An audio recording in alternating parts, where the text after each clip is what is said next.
Hello, everyone, and welcome to another episode of Chris McDaniel's America. I'm your host this week, Jack Fairchild. I am by myself this week. Chris, again, got called away for work, so unfortunately, he's not able to be here. Jim had prior engagements, so he's not able to be here, so they're leaving me here by myself to run things. So I don't know if we'll have a show next week. Just letting you guys know in advance. This may be the last Chris McDaniel's America. But before we get started with the show, again, welcome back here to the Midnight Ride Network, your home for the anti-establishment movement. We want to send our thoughts and prayers out there to the tragic victims of the airline tragedy from yesterday. We've since learned that they're saying there are no survivors. So all three passengers on the helicopter and all 64 on the airliner have lost. So we want to send our thoughts and prayers in this time, and hopefully, we can find some answers down the road. But right now, we just need to be sending our thoughts and prayers for those families who lost loved ones. Moving on, and it's always hard to transition from something like that where you're talking about it. I don't know how many of our viewers or listeners check out my regular program, the Right Side Radio Show, but last night pretty much did an entire episode just on that because the news had just broke and it was so fresh. It was hard for me to come up with anything else. But today, sadly, one of the things about life is it goes on with or without us, and that's just the sad reality. And there's so many things going on in our world today that are worth talking about. And one of the things that I wanted to touch on, one of the things that I find fascinating, if you look at liberals out there, they want to protect everyone. They're always finding a different classification of groups and trying to figure out, well, how can we protect them? They're always being targeted.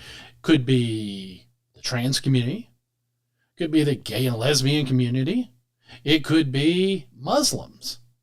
Could be anyone out there. They love finding groups, segmenting folks into these groups, and coming up with methods of protection for them. Except for one key group that they don't seem too keen on ever coming up with any protections for. And that group's Christians. Christians seem to be the ones that they most often want to openly mock. They most often want to try to ridicule, put down. When they talk about we need to be tolerant, it's the Christians they're always accusing of being intolerant. Yet, are they guilty of their own accusation here? Is it them that's being intolerant of Christian beliefs merely because they don't line up with whatever they want to believe at that given moment? I think it is, and I think we're going to talk about that. I was scrolling through news stories, and one of the things that caught my attention, of course, Donald Trump's back in the White House. He's taken back over, and he's going with Firestorm.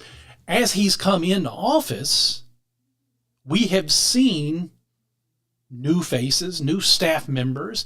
One such is his new White House press secretary, Karoline Leavitt, or Leavitt, however you say her last name. I haven't heard the correct pronunciation yet. So, but she was talking about a White House memo, a statement that they had released.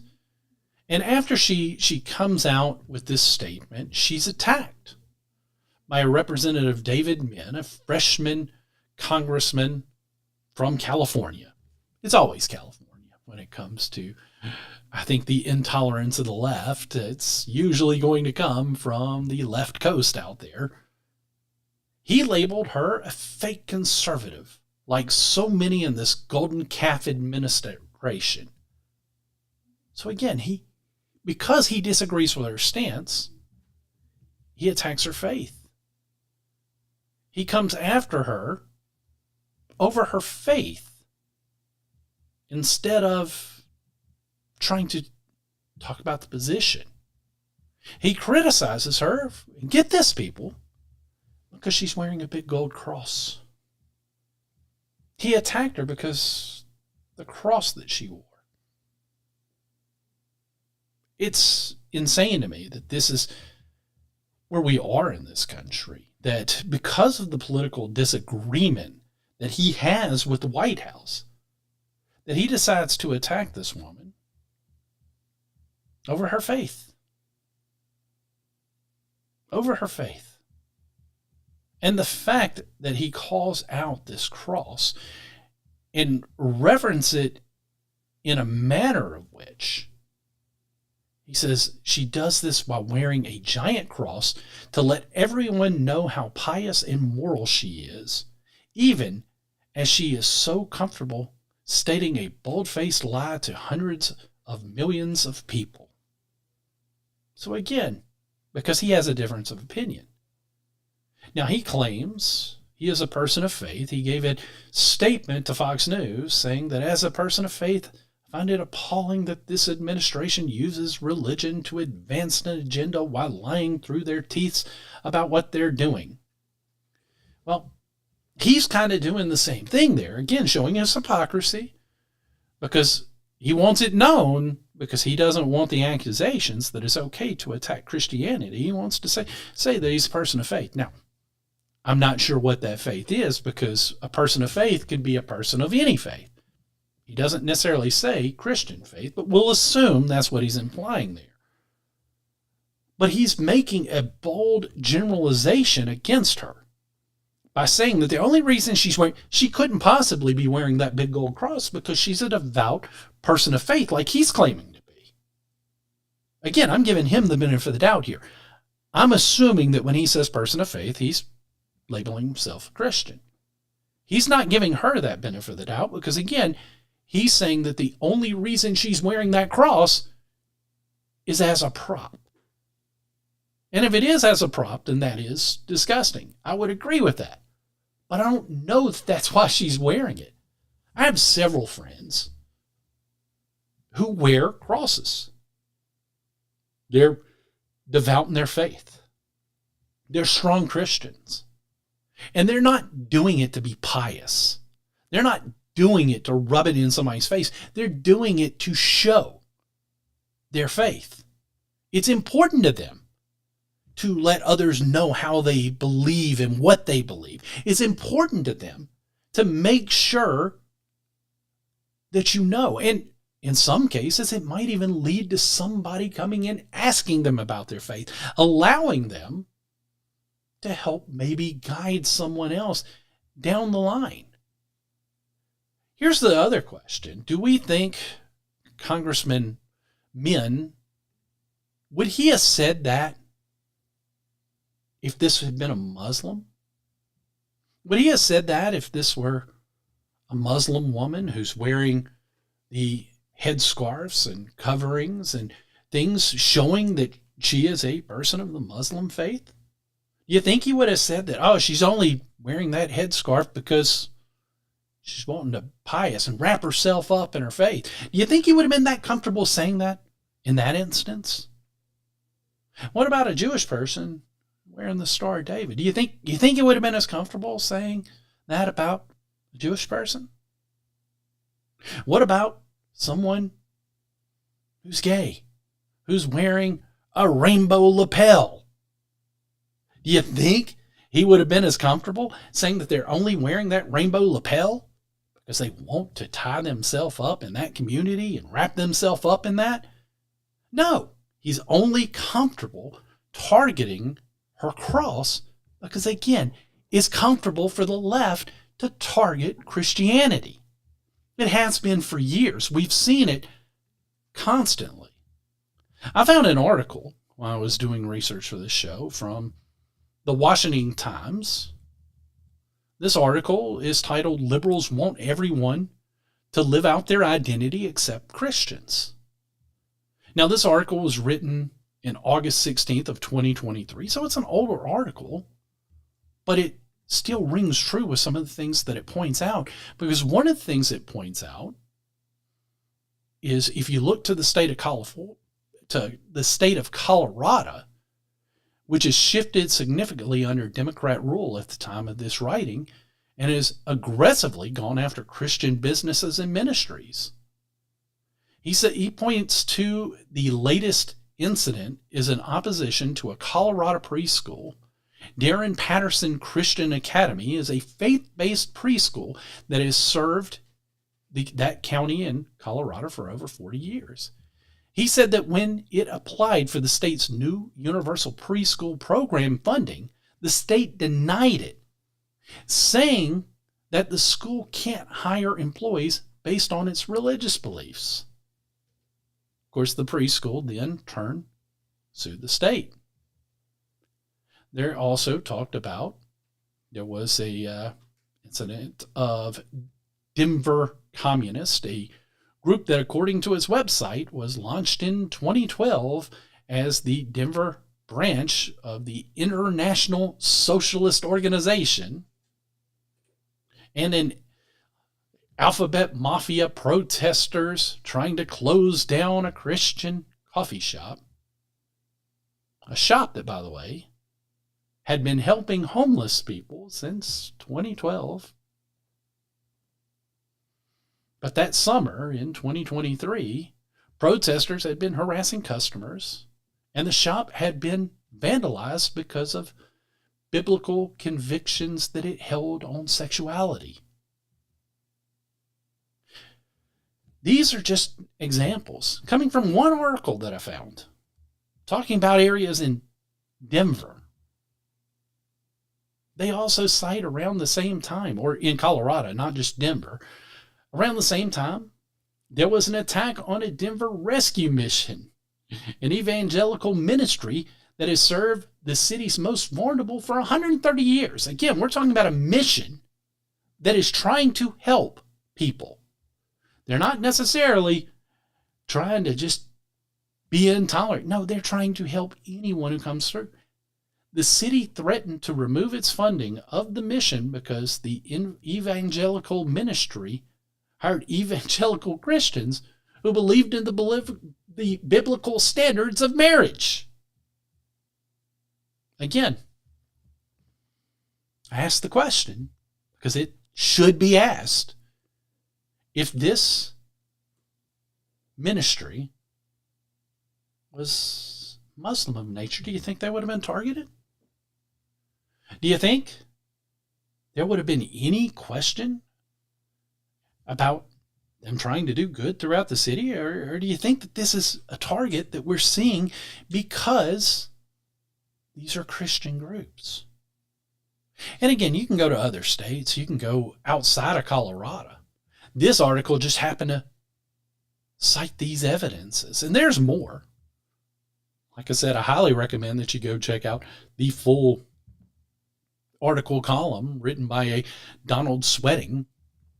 I think it's a good eye-opening article for you to check out because, again, you've seen it. Turn on Hollywood. Turn on television.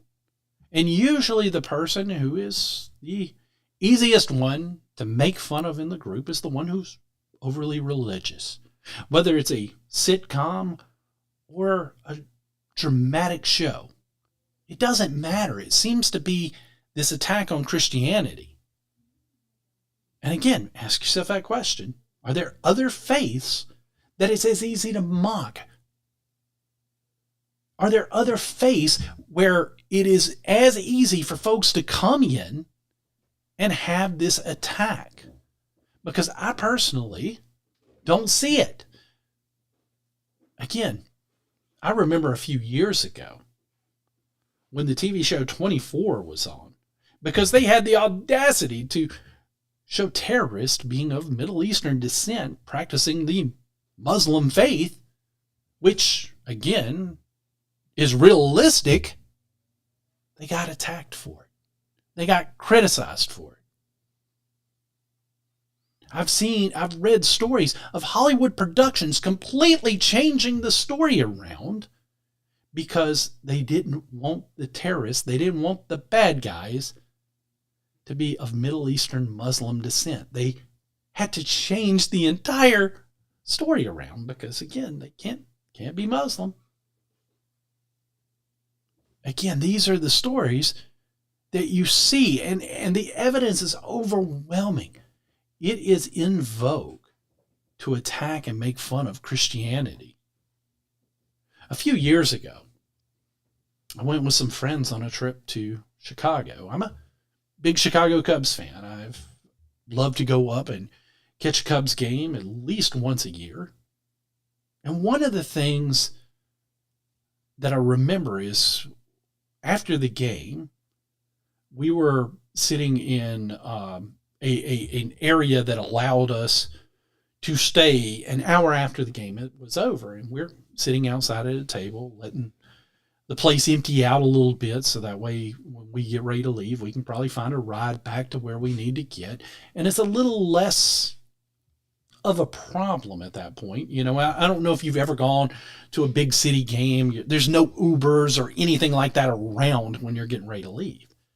But I remember while we're sitting up there, there was a guy who came out on the street corner and he starts preaching biblical message to folks leaving the ball game. He's not attacking anyone. He's not condemning anyone in his messaging. Yet some of the vile, disgusting things that was said to him, there was all kinds of disgusting rhetoric thrown at this guy merely because he was up there pronouncing his faith. Even a member of our group said, well, maybe he shouldn't have been out there. Maybe he shouldn't. And the question was asked, why? Why shouldn't he have been out there? What's he doing that's so offensive? Maybe part of what he was doing by pointing out what could be sin, maybe it was getting under the skin of some of the people who were leaving the ballpark. Maybe it's just that it's been taught for so long and it's so accepted that we can wage attacks on Christianity that this has become such a normal thing. Trust me, the person in our group, great person, Christian person. But even there, you saw the desensitized nature of it because you've been told through Hollywood movies, television shows, or whatever, that Christians are wrong for professing their faith. You've been told constantly that maybe you shouldn't do it. Maybe you should just stay silent, stay in the corner. And the very people telling you that are the liberals. The ones who espout this tolerance for all. They're constantly telling us that we need to be more tolerant. But they never want to look in the mirror. They never want to look and say, you know what? We're not being very tolerant of you guys. Maybe we should look into what you believe and try to figure out a way that we can be tolerant of your belief structure. They tell us that because we don't accept the homosexuality lifestyle, that it must be because it comes from hate, when it doesn't come from hate. It's not coming from hate. There's a saying, and it's one that Christians truly believe, and that's hate the sin, not the sinner. Look, I'm not a preacher. I'm not a perfect being either. But I am a man of faith, and I do understand when I see it's under attack. And I understand that this freshman congressman would never have made that statement about any other faith than Christianity. The fact that that's where he went, the fact that that's instantly something he thought was okay, clearly shows that there is a divide now to where it is in vogue and it's okay to throw attacks out at Christians. And like I said, it's because we've allowed it for so long. It's high past time that we push back on it. We point out their hypocrisy. We point out the fact that while they ignore problems, like again, I don't know if you guys have seen this story about this Iraqi man who sparked outrage by staging a Koran burning protest in Sweden in 2023. Well, guess what happened? He was shot dead, according to Swedish authorities. A spokesperson for the Swedish prosecutor's office confirmed to CNN that this man, Swan, and I'm gonna butcher this name. I'm apologizing in advance. Swan Mamaki, or however you say that he had been shot dead.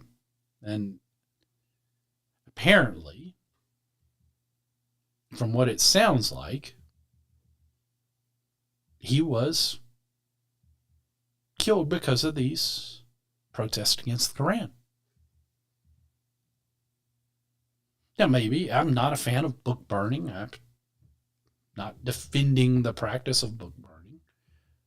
But when it comes to a religion that is more likely than not to have a violent response when it comes to any criticism against it, it's Islam. We've seen it. We've seen the terrorist attacks acted out in the name of Islam. We've seen it. It happens. It's a fact. Does that mean all who practice Islam are bad? No.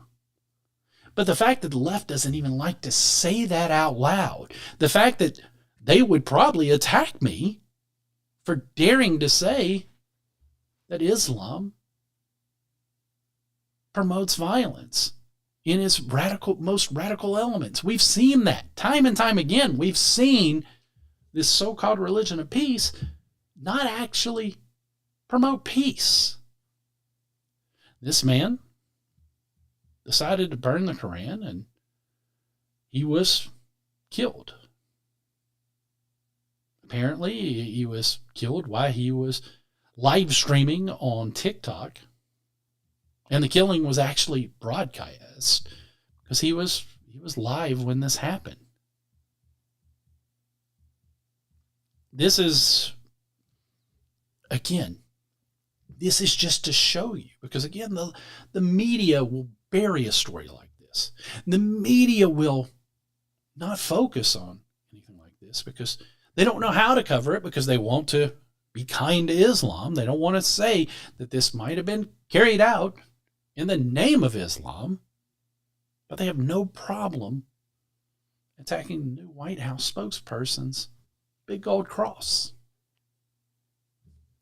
Again, you see it, don't you? You can see the difference. It's plain as day. It's easy for you to see if you want to see it. I know there are people out there that don't necessarily care to admit this to themselves or even see it. And all too often now, Christians are conforming. Churches are changing their messages up. Instead of preaching the true word of God, they'll change it up because they don't want to be too harsh on people. They want to make sure that you're drawing in, I guess, young new churchgoers. But if you're not teaching them the true word of God, are you really benefiting them? If you're telling them it's perfectly okay to lead lifestyles that biblically are said to be wrong, are you truly doing them a service? Or are you downplaying it? Because I can tell you this, those on the left aren't going to instantly change their swipes just because you open up the door and you decide that we won't teach certain elements of the Bible that liberals don't like anymore. We'll move away from those teachings because, again, we're trying to be more likable to the left. They're not going to care. Their tolerance is a one-way street. Their tolerance is only for what they believe in. They don't have a tolerance for your faith. They don't have a tolerance for what you believe in because they understand what the words say themselves. And just because you, as your church, decide you're not going to teach it, it's not going to change their perception of you. All you're doing is watering down the message that you're supposed to be delivering. All you're doing is trying to appease an element that doesn't care for you anyway. you shouldn't be doing it. You shouldn't be backing down from those messages. This is one of those things where, again, it's important to talk about because the left has a disdain for Christianity that is clearly on display. It's clearly on display. Some of it is because they don't like being reminded of certain things. Do you think the left likes being reminded, especially the ones who claim to have Christian faith? Do you think that the left likes being reminded that abortion is murder? Do you think that the left likes being reminded that homosexuality is considered a sin? Do you think the left likes to be reminded of these things? No. Some of the things they want to throw out there, the things that they want to try to push back to us and throw out at us are things like, well, Christ would have been a Democrat because, he believed in giving. Yes, as an individual, he did not believe in giving from the force of government. He didn't believe that government should come in and tax you, take from me and give to somebody else. He believed I should do that on my own. And I probably would do more of that if you weren't taxing me to death. I think more people would do more giving if they weren't taxed to death. But again, that's how the left plays their game. They try to throw these things out. They try to throw it out there because they're hoping by throwing that out there that they can trip you up. It's the same game that they play constantly where they're always telling you, well, that Jack, he's a decent guy, but about 15 years ago, he was trouble. He did this, he did that. They constantly want to bring up past instance because that's how they get you to back down. Here's the God's honest truth. I'm not the same person I was 15 years ago. You're not the same person you were 15 years ago. That's called evolving. That's called growing as a person. Somebody who's 18, 19-year-old is more inclined to do something dumb than a 30-year-old. And that's just the reality of it. Yet these same liberals are the ones who think that an 8-year-old is old enough to decide to switch from being a boy to a girl. So again, they don't understand these things, or they do, they just don't care. Because all they want to do is come up with another segmented class, another piece of the victim class. They love their victim class. They love to come up with groups that they can segment off and try to turn in that victim class so that way they can exploit you. But the one group they're never going to call a member of the victim class is the group that they victimize, Christians and Christianity. How many times, again, I'm talking to you out there if you're a preacher. If you're a preacher and you're one of those preachers who is going to go to your church, give your sermon on Sunday, know that there's some things in the world or the political realm that you probably need to bring up and address, but you won't because you're scared of losing that tax-exempt status. You're scared of getting involved in politics because somebody might come along and take away your tax-exempt status.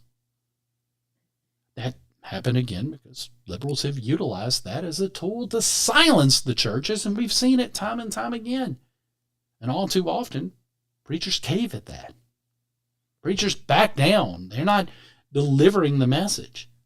That's probably another reason why you've seen some of these churches make this push to stop teaching certain elements of the Bible. It's not because they're not still there.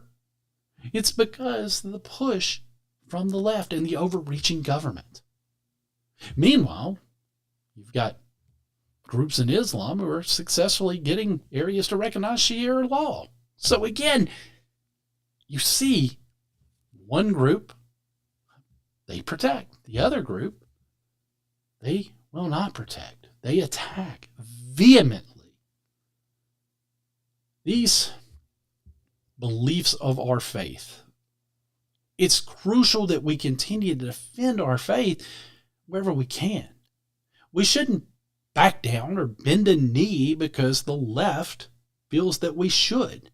We should be trying to make sure that we continue to push our strengths, our beliefs, no matter what. Because again, you give up that inch, do you really think they're going to come around and stop making fun of you, stop harassing you, stop coming after you? Or do you think they're just going to continue and they're going to push you to give up more and more of your faith? Here's God's honest truth. Once the left understands you're willing to concede and give up, they're going to come to you for more.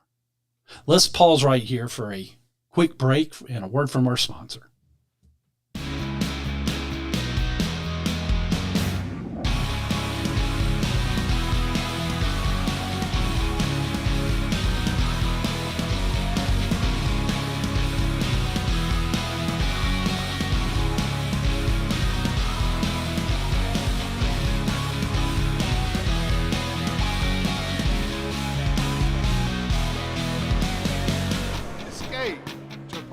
Resort. Hey guys, welcome back here to Chris McDaniel's America. Still Jack Fairchild, still no Chris. Hopefully next week he can find a break in that busy schedule. I know how much Chris wanted to be here. He tried this week to figure out a way that maybe we could bring him on via Zoom, but unfortunately schedule just wasn't going to allow it this week. So it is what it is sometimes, but I think there'll be some holes in his schedule soon. At least I know he certainly hopes there'll be holes in his schedule soon, and then we can get back on track. But you're still stuck with me.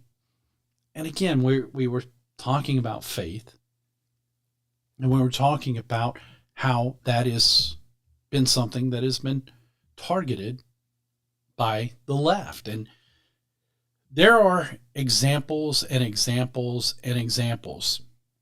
Matter of fact, one of the things I saw when I was researching this and I hit Google was this talk of Christian nationalism. And there were several sites dedicated and controlled by liberals that were basically trying to say that Christianity is just trying to oppress things and continue to try to force whatever they can do to drag everything down. It doesn't matter to them if these are extreme elements of a religion, because again, they never call out the extreme elements of Islam. Islam is the religion of peace. That's fine by them. They'll do whatever they can to attack.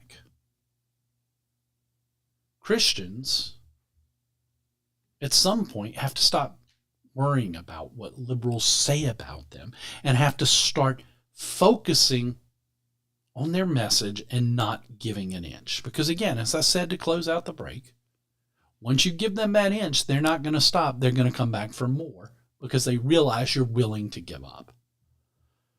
Switching gears into another topic, of course, if you're paying attention to what's happening in Washington, you're seeing some of the most embarrassing hearings going on for these nominees for Donald Trump's cabinet positions.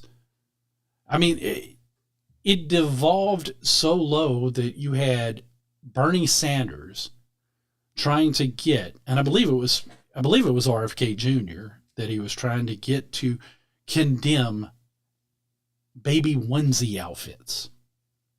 Again, I don't understand what that has to do with him and his appointee, but apparently that was a big deal for Bernie Sanders, who's probably not going to vote for RFK Jr. anyway. So these hearings are a colossal waste of time.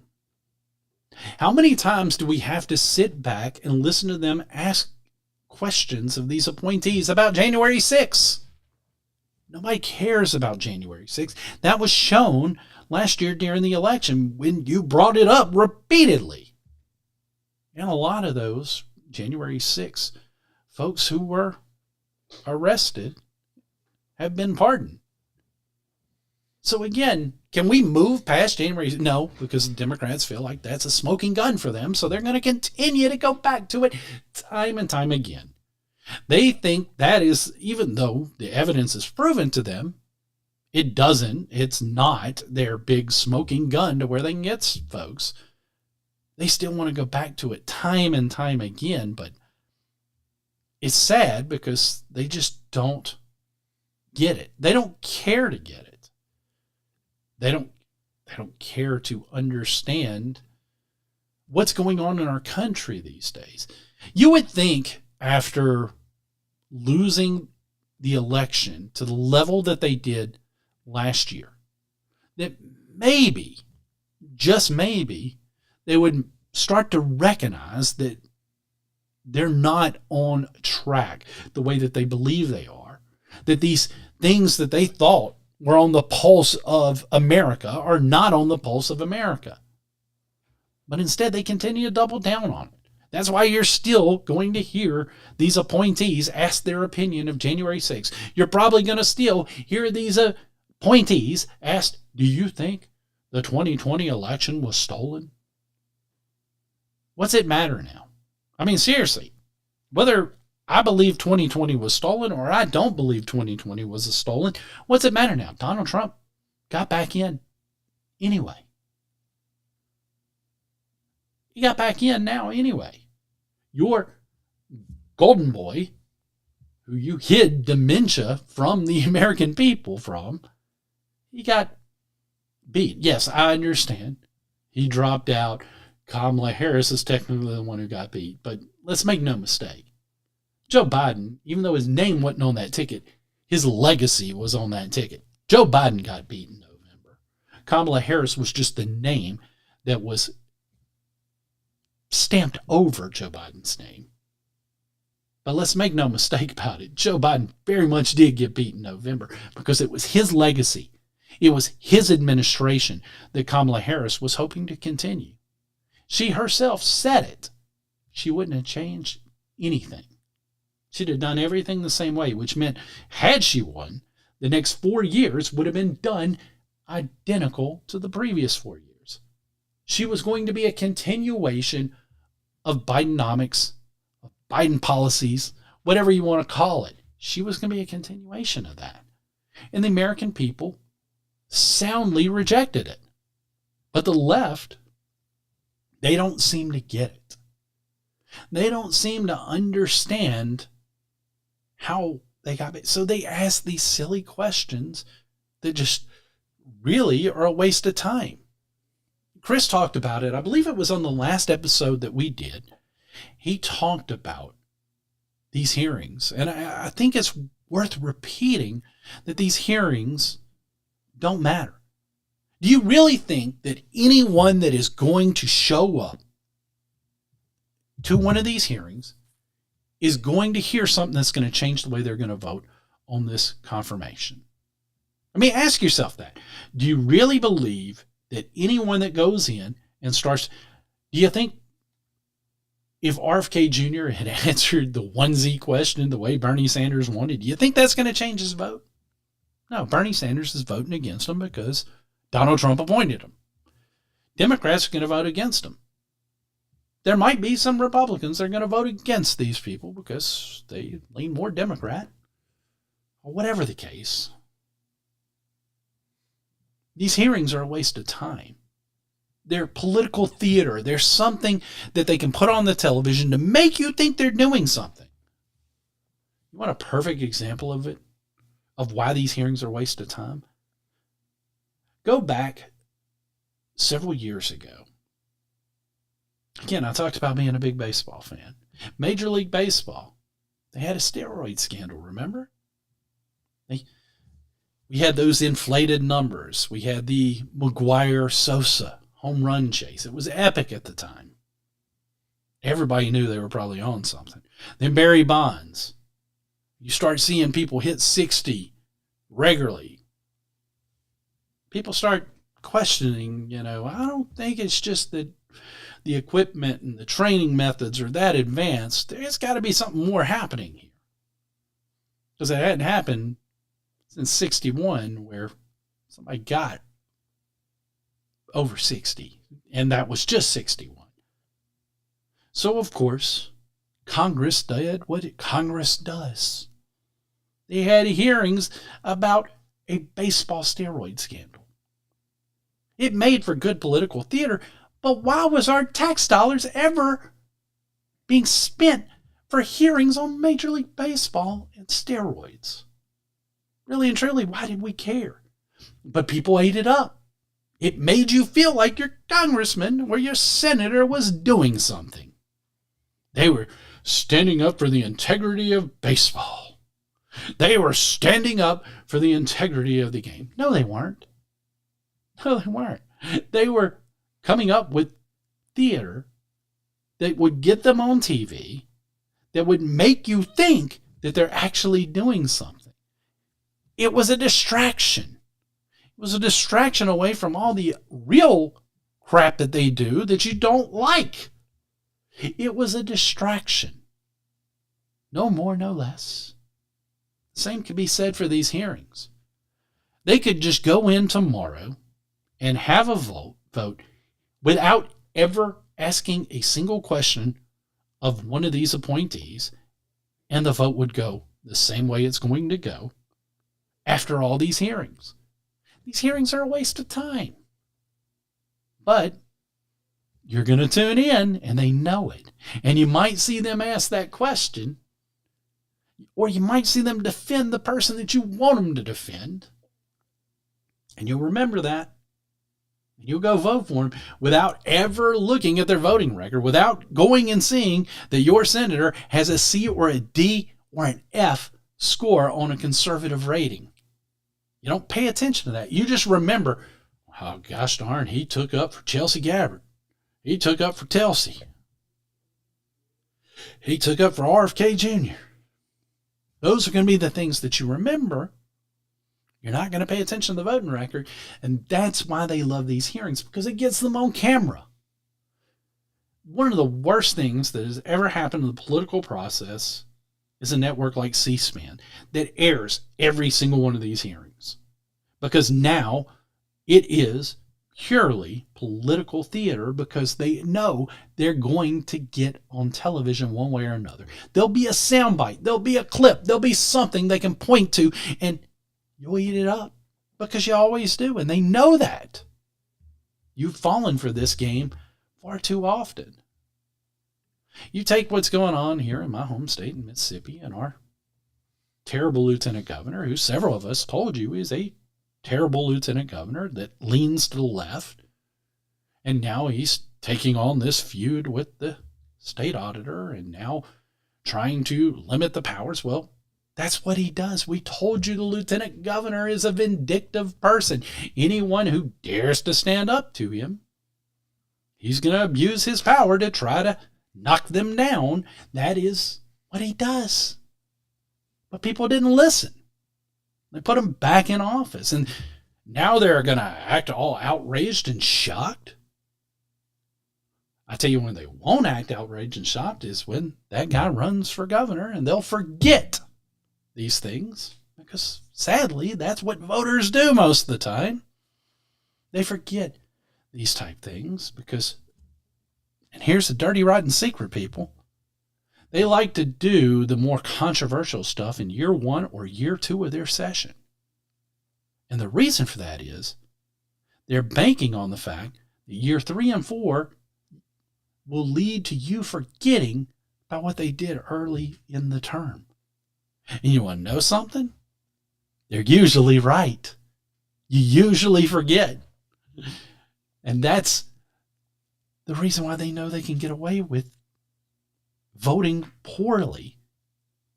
You take a U.S. Senator. My U.S. Senator, one of the two, just got reelected. That means he's going to be there for another 6 years, assuming he doesn't resign or, God forbid, something else. He's got another 6 years. If he doesn't want to vote with Trump on one of these nominees, folks are adamant, oh, no. He's got to vote with Trump. If he doesn't, we'll go get... He doesn't, because you won't. He doesn't have to stand with Trump, because he's got another 6 years. He's got 6 years for you to forget.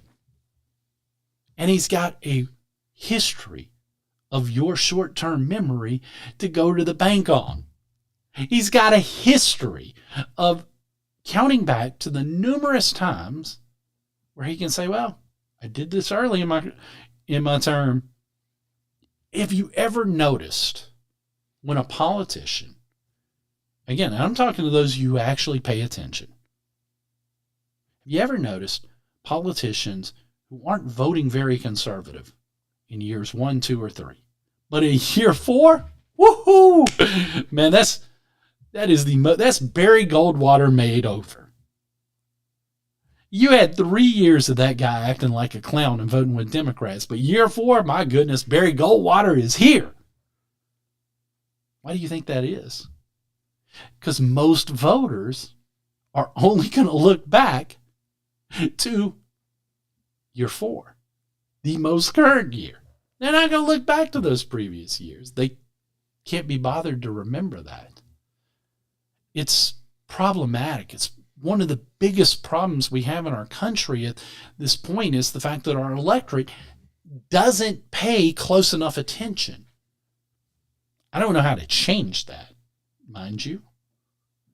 I'm just explaining to you why politicians feel that they can get away with things this time of year, why they feel like they can get away with voting with Democrats for 3 to 5 years, depending on their term, and then just make that shift in the election year, and people fall for it. They fall for it time and time again. Some of them don't even make the shift. They just go a little bit more moderate, and they understand, well, you've always voted for me.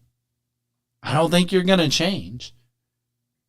And I've got enough money to convince you that my opponent is a dirty, rotten scoundrel. So guess what? You're not going to vote for the dirty, rotten scoundrel. Not when you know me and you know this smile and you know everything and you know I've stood with you for years.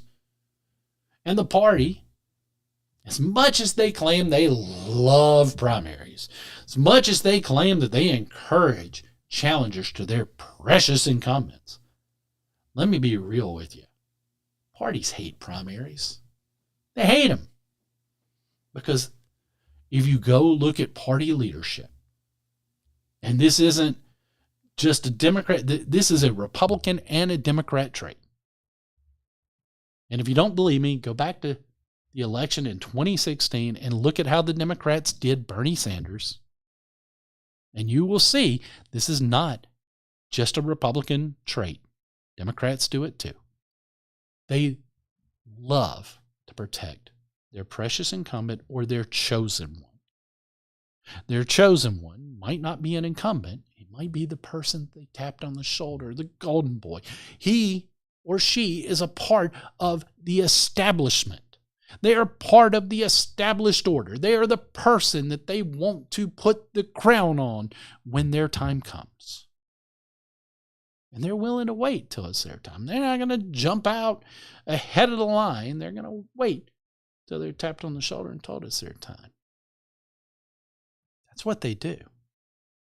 That's what they do. And there is an establishment class in the Republican Party. We know that, sadly, especially more so than elsewhere.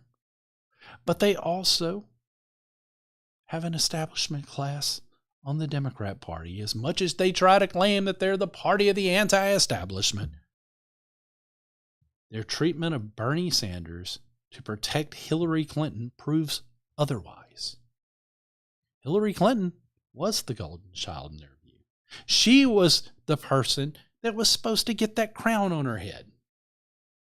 Bernie Sanders, as much as I disagree with Bernie Sanders on every issue, let me be clear, I don't agree with Bernie Sanders.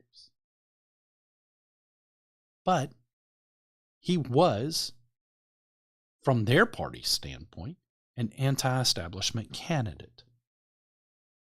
He's not the same anti-establishment candidate that I would back to try to take back the Republican Party, mind you. Donald Trump was an anti-establishment candidate. That is more of a face of what would be considered an anti-establishment on the Republican side. Donald Trump, through sheer force of will, was able to overcome the establishment. But if you go back, and if you're truly honest with yourself, and you go back and you look at some of these politicians who have completely wrapped themselves up in Trump, and who you will go vote for because he's with Donald Trump, go back and you look, you'll see they weren't with Donald Trump. They were trying to fight against him ever winning the presidency. It wasn't until Donald Trump won and they saw the influence that he could have that Donald Trump was able to get a hold of his base and guide them in the directions that he wanted to guide them. It wasn't until politicians realized they could exploit that. And they did. They exploited that. And they continue to exploit that. You use a perfect example in somebody like Lindsey Graham.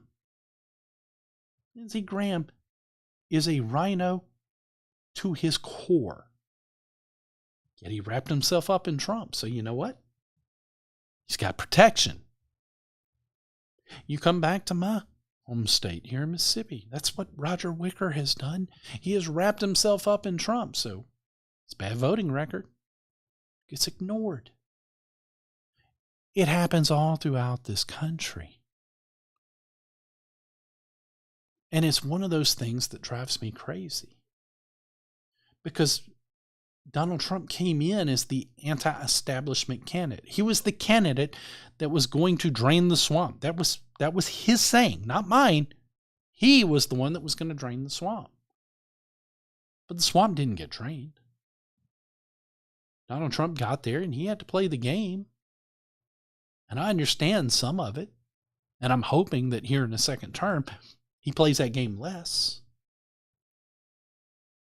But the Republicans that were able to exploit that and move the needle to the direction that they could make sure that they got reelected, that they were not on the outside of Donald Trump looking in, that they were a part of the Trump train, even though they were the very faces of the opposition to the Trump train.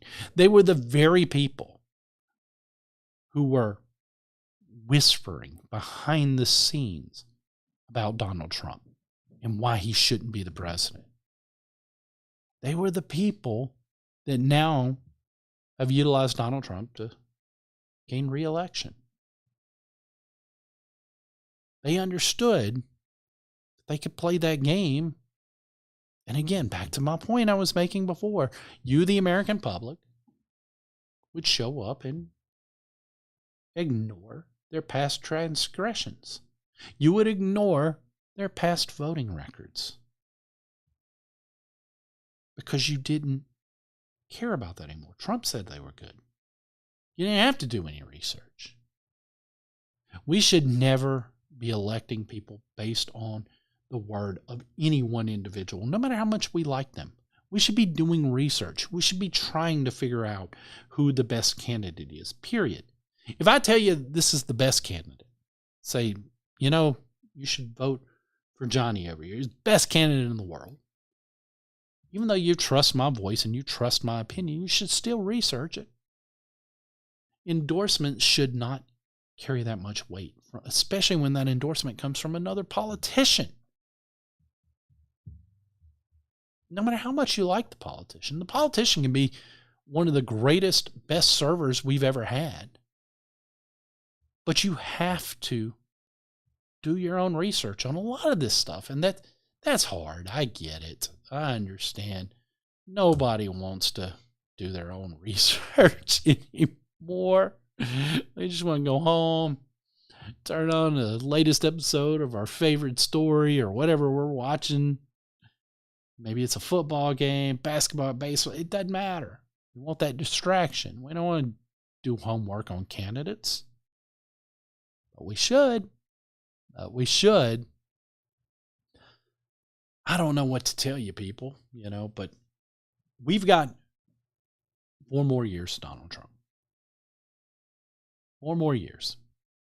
I know some knucklehead in the House has floated some bill to allow Trump a 3rd term since it's non-consent. That bill's never going to pass. I personally think it's a bad bill in the first place. Donald Trump be 82 at the time this term ends. We just had a president of that elevated age, and it wasn't great. It's not a good idea. But that bill's never going to pass anyway. So we got 4 more years, Donald Trump. 4 more years. If America's going to get it right under a Trump term, they need to start now. Trump can't do it alone. We've told you before, you have to send Trump fighters. You haven't been doing that. You haven't been sending fighters. Trust me, I know. I've worked for a few fighters. I've seen the establishment gobble them up and spit them out, and you recycled the same bad politician that was already there. Or you went ahead and voted for the next anointed, appointed one. You didn't want to trust that the anti-establishment candidate was the fighter that we need, the fighter that would go up there and actually fight for the Trump agenda. You didn't want to believe those type of things, but should have.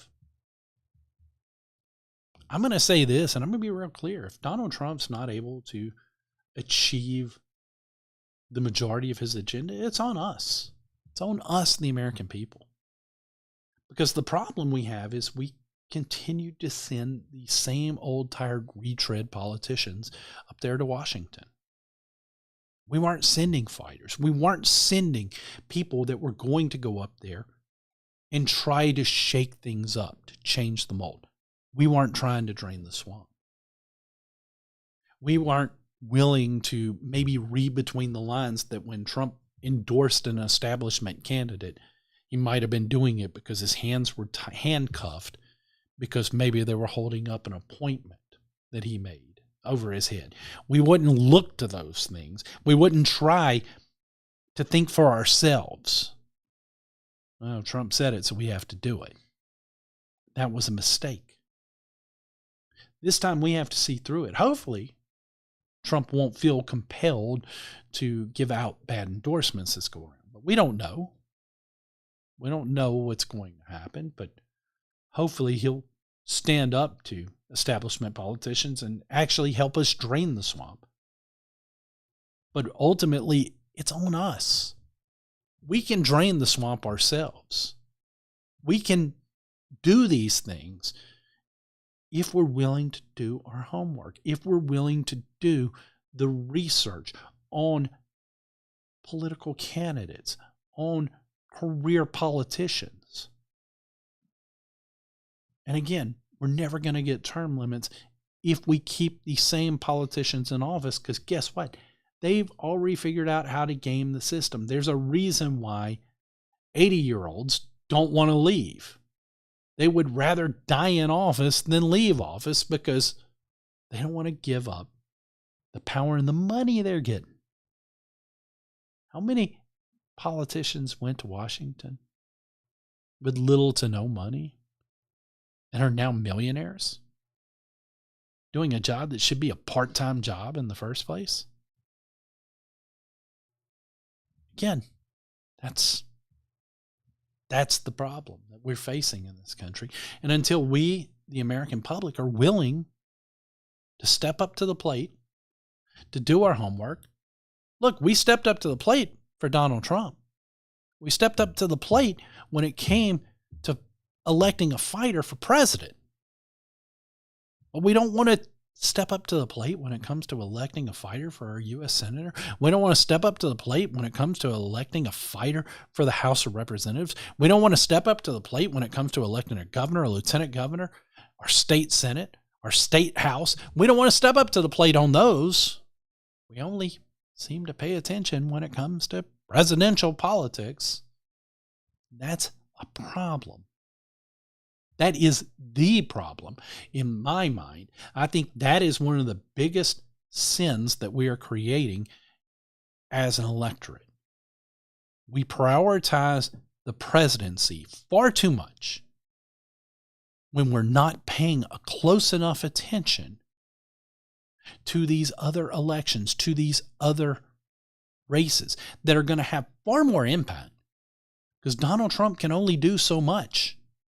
A president is limited in his powers. And if we're not stepping up to the plate and surrounding them with men and women of courage who are willing to cross that line of battle and fight for them and fight with them, then guess what? When things don't go the way we want it to, it falls back on us. Plain and simple. Again, we have to figure something out. Especially as Christians, when we see the assaults that we're continuing to have from the left that we pointed out in the first part of the show. But on down the line, I still believe and love our country. I think it's the greatest country in the world.